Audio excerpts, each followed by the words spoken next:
sur Illico Cash et profitez de votre banque mobile. Envoyez de l'argent à vos proches en quelques clics. Envoyez et recevez à l'international. Sélectionnez, scannez et payez. Liez vos comptes bancaires et gérez vos finances.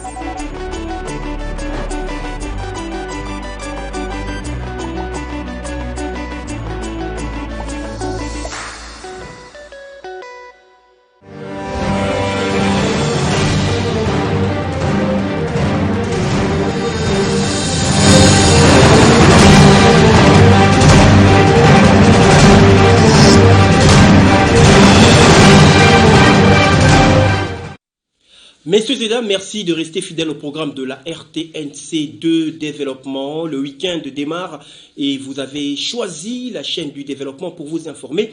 Une fois de plus, bienvenue à toutes et à tous. Direction la cité de l'Union africaine où le président de la République, Félix Antoine Tshisekedi Tshilombo, a regagné le pays après sa participation remarquable à la 77e session ordinaire de l'Assemblée générale des Nations unies et avant de présider en distanciel le 71e Conseil des ministres. Alors le garant du bon fonctionnement des institutions a échangé ce vendredi à la cité de l'Union africaine justement avec les présidents des deux chambres du Parlement, c'est-à-dire du Sénat et de l'Assemblée nationale. On parle de Modeste Bahati Lukwebo et Christophe Mbosso. Il s'est agi des questions sécuritaires préoccupantes dans l'est de la République démocratique du Congo et dans le Mai-Ndombe, ainsi que de la session budgétaire avec la spécificité sur l'année électorale 2023 et enfin l'accent sur le social de la population congolaise. Ensemble, ils ont également évoqué la situation de la compagnie aérienne Congo Airways, de l'agriculture, de l'environnement et de tout ce qui touche à la vie du peuple congolais. La situation sécuritaire dans le Grand Bandundu, on en parle encore, c'était à la primature, où les ministres ressortissants de cette partie du pays rassurent le Premier ministre Jean-Michel Samaloukonde de leur accompagnement et soutien aux efforts du gouvernement pour que la paix soit rétablie dans cette partie du pays. C'était au cours d'une séance de travail tenue jeudi 29 septembre à la primature. Commentaire Blandine Boueto. Cet entretien fait suite aux violents affrontements entre les communautés Teke et Yaka dans les territoires de Kwamuntu en province de Mai-Ndombe. Occasion pour le fils et filles du Grand Bandundu de rassurer le chef du gouvernement central de leur soutien aux actions visant à sécuriser cette province, mais également l'assurer de leur accompagnement aux populations déplacées des Kwamuntu. Confirmation du ministre de l'intégration régionale Didier Mazenga. Vous le saviez bien que dans les Grands Bandundu, depuis la nuit du temps, il n'y a jamais eu de conflit entre les Bayaka et les Bateke. Alors, nous les confirmons ici qu'il y a la main noire. Parce que quel est l'objet de cette guerre? S'ils disent que la guerre à l'est du pays, c'est la guerre économique. Mais quel est l'objet de cette guerre? Nous constatons que cette agression, c'est pour déstabiliser les institutions du pays. Et nous, fils et filles du Grand Bandundu, nous ne pouvons pas accepter. Et nous avions dit au Premier ministre que nous sommes là pour accompagner, à soutenir les gouvernements, à sécuriser cette province. Et aussi accompagner la population, notamment qui se sont déplacés à Kenge et à Bandunduville. Pour rappel, c'est depuis début août 2022 que la cité de Kwamuntu dans le Mai-Ndombe est le théâtre de violents affrontements à l'armée blanche entre les membres de deux communautés. Le gouvernement de la République est à pied d'œuvre pour que la situation se normalise dans cette partie du territoire national.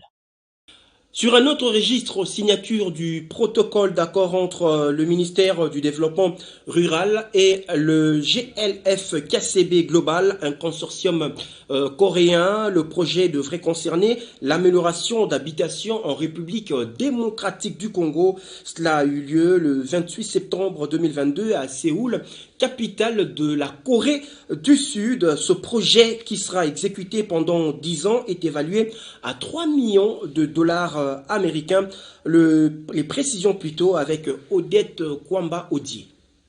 Il suffisait de 5 jours au ministre du Développement rural François Rubota Masumbuko pour signer un protocole d'accord avec le consortium des entreprises coréennes. Conscient des difficultés qu'éprouvent les Congolais vivant dans les milieux ruraux et périurbains sur l'ensemble du territoire national, le chef de l'État Félix Antoine Tshisekedi Tshilombo avait instruit son ministre du Développement rural François Rubota Masumbuko après adoption par le gouvernement central du projet d'appui à l'amélioration de l'habitat rural dans les 26 problèmes de la République démocratique du Congo entre 2022 et 2023. Il lui a demandé de pouvoir multiplier des contacts pour réaliser ce vaste projet pour le bien de la population congolaise. Voilà un premier pas. Par ses exposés pertinents, François Rubota Masumbuko a su convaincre les investisseurs coréens à débourser 3 milliards de dollars américains pour réaliser ce projet adopté lors du 67e Conseil des ministres du gouvernement congolais sur l'amélioration de l'habitat dans les 26 provinces. Satisfait, GLF KCB Global a à son tour proposé le marché de l'électrification des maisons à travers l'énergie solaire dans le projet comme complément.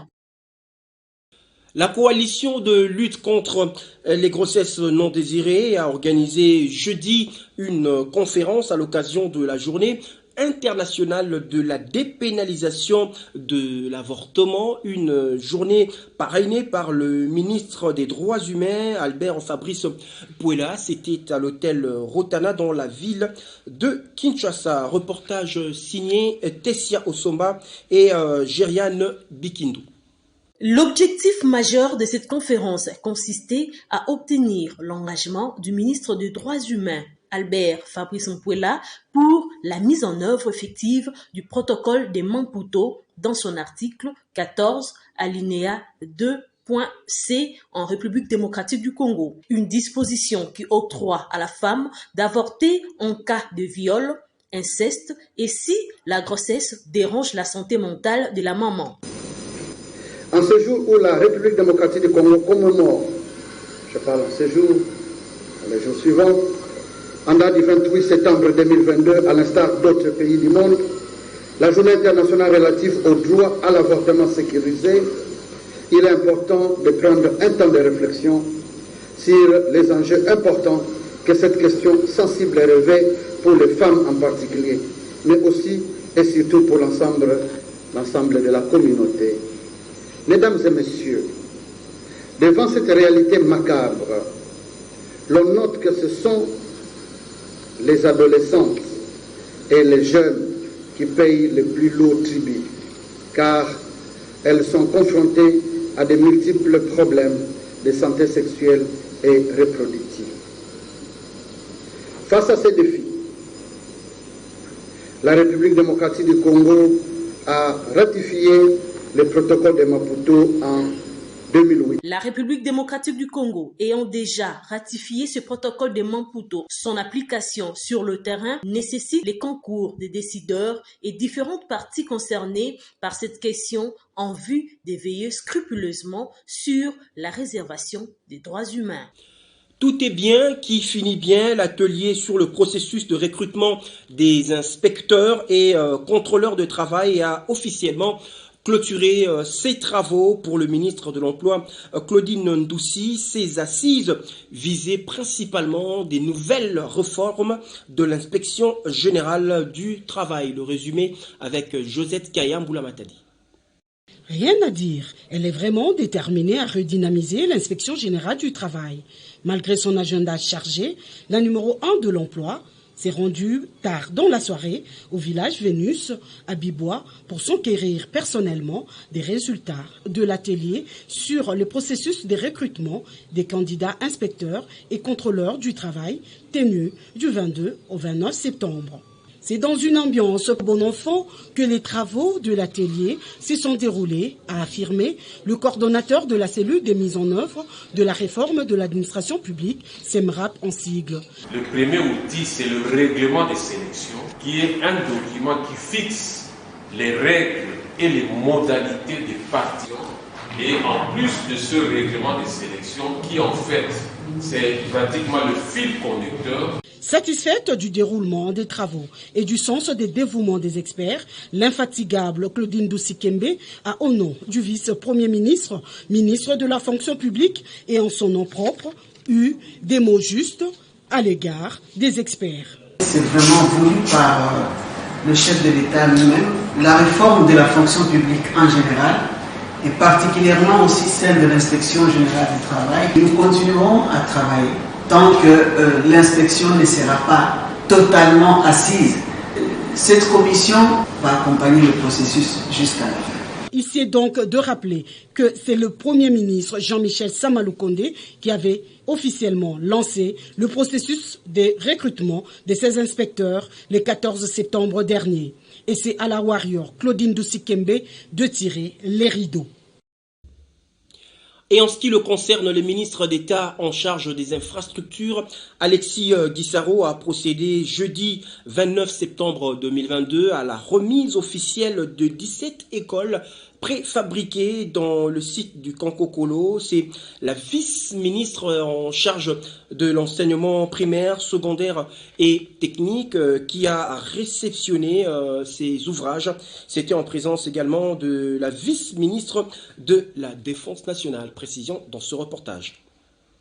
C'est une fin réussie de la première phase du projet de construction des 300 écoles préfabriquées en République démocratique du Congo. Un projet qui s'inscrit dans le cadre de la vision du chef de l'État, Félix Antoine Tshisekedi Tshilombo, dans le cadre de la gratuité de l'enseignement primaire. Une gratuité qui avait connu des effets induits dont le surpeuplement des salles de classe et les déficits en infrastructures scolaires. Exécuté par la société Zeidecor SA, le projet a été piloté par les ministres d'État en charge des infrastructures et travaux publics, Alexis Guissaro, qui a ici, à titre symbolique, coupé les ribbons pour livrer officiellement ses premiers lots de 17 bâtiments au vice-ministre de l'enseignement primaire, secondaire et technique. Satisfaite de ces gestes, Aminata Namazia Bazego a invité les utilisateurs à bien entretenir ces bijoux en bon père des familles. Comme nous le savons tous, il a été initié un projet de construction de 300 écoles préfabriquées sur toute l'étendue du territoire national.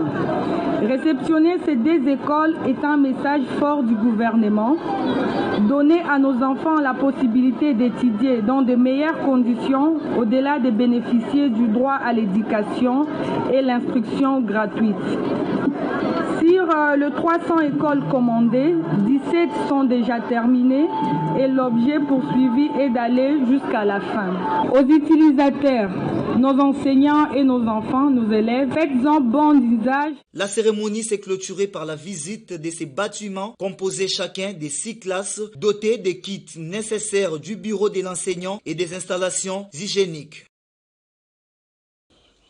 Ouvrons le dossier santé dans ce journal pour rejoindre rapidement au Kenya notre envoyé spécial Caritas Lubela qui a couvert la conférence de presse organisée par le groupe des hôpitaux Mediheal. La conférence de presse c'était en marge de la journée mondiale du cœur.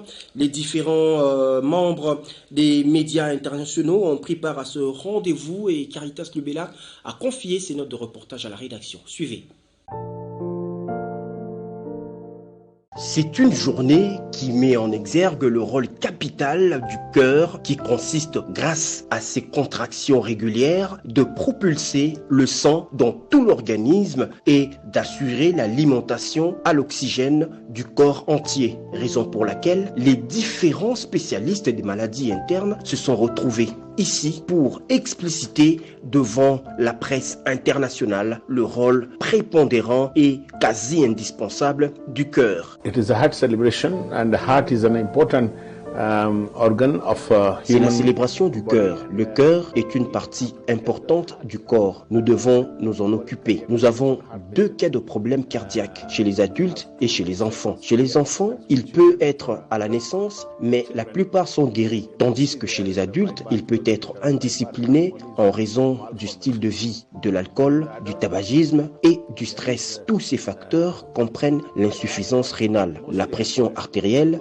et le diabète peuvent déclencher des facteurs d'accélération des maladies du cœur. La prévention vaut mieux que la maladie. Nous, les médecins, disons que le patient prévient, les médecins soignent et Dieu guérit. And also sedentary lifestyle and so all these factors and also underlying disease. La République démocratique du Congo, avec une position géostratégique importante et une population dense, fait partie des perspectives ciblées par le responsable de Medi Hill. The best musicians, best footballers, best leaders. Aujourd'hui, comme vous le savez, le peuple congolais compte les meilleurs musiciens, les meilleurs footballeurs, les meilleurs dirigeants et avec le président Tshisekedi qui est notre grand président en Afrique et nous demandons avec votre grand charisme de leadership, vous serez non seulement le père de la santé du Congo, mais de l'Afrique. For East and Central Africa as well. Notre planète, notre santé, c'est le principal thème développé au cours de cette édition 2022. Cela pour rappeler clairement l'importance du cœur dans la santé humaine pour le bien-être de la planète. Toujours en marge de la journée mondiale du cœur, notre envoyé spécial à Nairobi, au Kenya, on le rappelle, Caritas Lubela a interrogé l'un des plus grands cardiologues de l'Afrique de l'Est, le docteur Sunil Kamar Dubé, qui parle des différents mécanismes pour avoir une très bonne hygiène de vie afin de protéger le cœur contre différentes maladies. Je vous propose de l'écouter. Years after completion of my training in the heart surgeries, and now in MediHeals we have started doing routine heart surgeries. En ce jour, j'aimerais dire aux gens de rester en bonne santé et d'éviter les choses qui pourraient les rendre malades. Spécialement dans les maladies cardiaques, il y a un héritage génétique que nous ne pouvons pas changer. Mais au moins, ce que nous pouvons changer, c'est la modification de nos habitudes et de notre mode de vie. On peut tous éviter le stress, on peut faire des activités physiques au moins 40 à 45 minutes par jour, 5 jours par semaine. Ils doivent éviter la malbouffe, l'excès d'aliments gras, l'excès de sel. Ils doivent éviter de fumer et ils doivent prendre soin de leur tension artérielle et de leur diabète et ils seront en bonne santé. You have to think from your heart. So I would like to tell people that prevention is better than cure. On regagne rapidement Kinshasa où les jeunes de la capitale congolaise ont été sensibilisés sur le social qui est un droit pour tous, une rencontre qui s'inscrit dans le cadre des activités organisées par le réseau national multi-acteurs de droit à la protection sociale. C'était au cours d'un atelier organisé ce vendredi dans la salle Virunga de l'Institut national pilote d'enseignement des sciences de santé basé dans la commune de Kessavoubou. Reportage signé Josette Kaya. Après avoir sensibilisé le responsable de petites et moyennes entreprises sur la mutation de l'économie informelle au formel, les réseaux nationaux multi-acteurs de droit à la protection sociale Inspire en sigle a poursuivi avec cette série de sensibilisations. Le jeune venu de tous les Orients était formé sur la protection sociale qui est un droit pour tous. Auprès des différents orateurs, cette population juvénile a reçu des explications claires sur leur rôle dans la société sur différents plans de la vie et principalement dans les domaines de l'entrepreneuriat et la santé. La protection sociale, c'est un instrument par excellence de la redistribution des richesses. Et en même temps, la jeunesse constitue la majorité de la population. Il est important que la jeunesse soit informée, sache, puisse avoir des connaissances sur la protection sociale. Raison pour laquelle nous avons mobilisé les jeunes, membres des organisations de Inspire, RDC, mais aussi il y a des organisations non membres parce que nous estimons que les jeunes ne sont pas seulement ceux que nous avons, mais nous voulons mener des actions plus globales pour atteindre plus de jeunes, apporter cette information-là. Alors, nous ne pouvons pas embarquer les jeunes qui constituent la majorité de la population sans qu'elles ne soient informées. Elles doivent savoir, elles doivent avoir des connaissances sur la protection sociale parce que demain, en fait, ce sont les jeunes. Parce qu'aujourd'hui, si nous ne nous occupons pas des jeunes, demain, ils vont s'occuper de nous, de leur façon. Le réseau Inspire va multiplier ces genres de journées au profit de toutes les couches de la population congolaise, d'après les organisateurs. Le problème d'assainissement dans différentes avenues et différents quartiers des municipalités de Kinshasa, on en parle encore dans ce journal. Plusieurs mois après le lancement officiel de l'opération Kinbopeto, le constat reste peu reluisant. La saleté, la malpropreté, le mauvais comportement des citoyens de la capitale continue de persister et on en parle dans ce reportage signé Rodrigue Mpoyi Mukendi.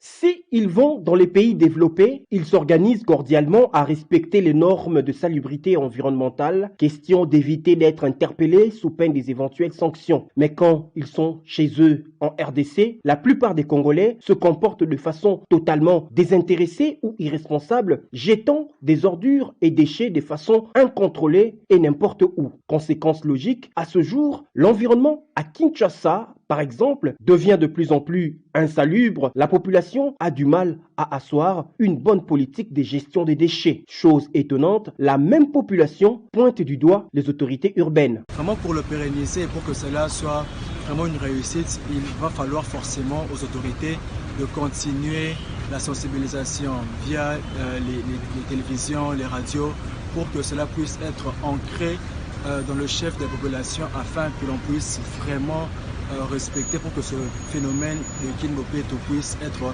un succès.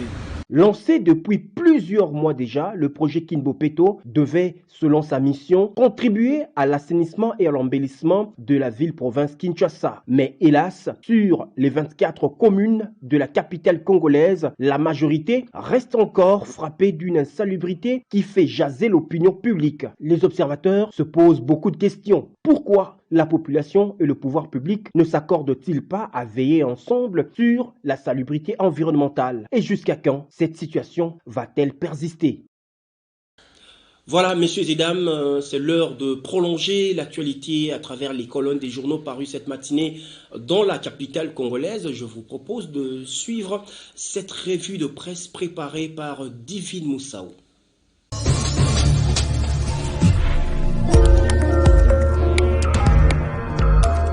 Bonsoir, bienvenue à cette revue de presse. Démarrons avec l'agence congolaise de presse qui titre « Les comités des conjonctures économiques se penchent sur des questions du secteur éducationnel ». Les ministres de l'ESU et la vice-ministre de l'EPST ont parlé respectivement de la grève déclenchée par le professeur des universités et la mise en application de quelques engagements pris en faveur des enseignants primeurs. Les ministres d'État en charge du budget, Aimé Bozi, qui a fait le compte-rendu de cette réunion à la presse, ces derniers a fait savoir que les pistes des solutions ont été préconisées en vue de parvenir à la levée du mouvement de grève à l'enseignement supérieur et universitaire. Quittons l'ACP, parlons à présent le journal qui relève Assemblée nationale, état de siège prorogé, Christophe Mbosso attendu dans l'Est. Les députés nationaux ont voté les projets de loi relatifs à la prorogation de l'état de siège pour 15 jours dans le province de l'Ituri et du Nord Kivu. Lors d'une séance plénière à l'Assemblée nationale, les ministres de la Défense nationale et anciens combattants Gilbert Kabanda a fait l'exposé de l'économie générale de ces textes légaux. Les élus nationaux se sont ainsi prononcés après avoir auditionné ces derniers au cours d'un débat qui s'en est suivi. Certains d'entre eux ont mis leur vœu de voir le gouvernement de la République reconduire la mesure prise l'année dernière de permettre aux forces armées de la RDC d'en finir avec les groupes armés qui sèment la terreur dans l'est du territoire national, insiste le quotidien. Parlons à présent au forum de Zastre qui s'exclame Kimbanseke Silvano Kasongo rassure la détermination de la police à mettre fin au phénomène Kuluna. Le numéro 1 de la police nationale a installé 3 points de la police avec les éléments du groupe mobile intervention GMI connu sous le nom de Udjana dans les quartiers Waiwai, Lisachi et Fumukweto au terrain Lipat. D'après les quotidiens, la population est invitée à dénoncer ces phénomènes. Nous sommes l'État, nous n'allons pas nous venger. Nous allons faire le travail de façon que ces phénomènes soient éradiqués, que les parents qui ont des enfants Kuluna de leur tirer les oreilles, car la sanction sera sévère, a prévenu les commissaires généraux de la police nationale congolaise. Revenons à l'ACP qui dit dans les colonnes intérieures, stabilité du franc congolais sur le marché de change. La monnaie nationale FC reste stable sur les deux segments du marché, indique la note d'information hebdomadaire du 16 16 au 23 septembre. En effet, cet équilibre relève principalement la synergie des actions au niveau politique, budgétaire et monétaire. Précisons que le franc congolais est apprécié à la Banque centrale de 0,01% à l'indication de 0,84% au marché parallèle. À en croire le quotidien, la période sous examen, le taux d'inflation s'est situé à 0,29% et le taux de glissement annuel à 11,43% contre un cadre macroéconomique de la RDC. Au niveau domestique, accuse une relative stabilité. C'est la fin de cette revue de presse, mesdames et messieurs. Au revoir.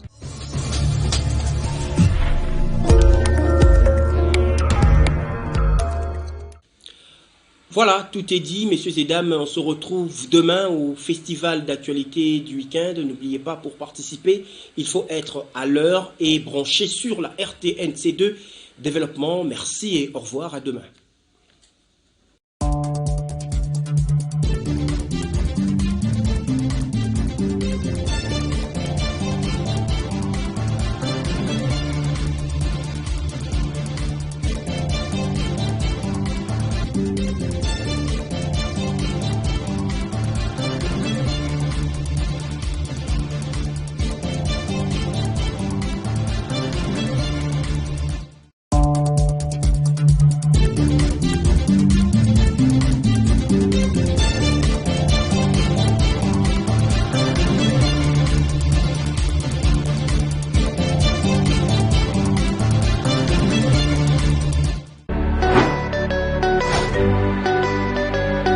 Connectez-vous sur Illico Cash et profitez de votre banque mobile. Envoyez de l'argent à vos proches en quelques clics. Envoyez et recevez à l'international. Sélectionnez, scannez et payez. Liez vos comptes bancaires et gérez vos finances.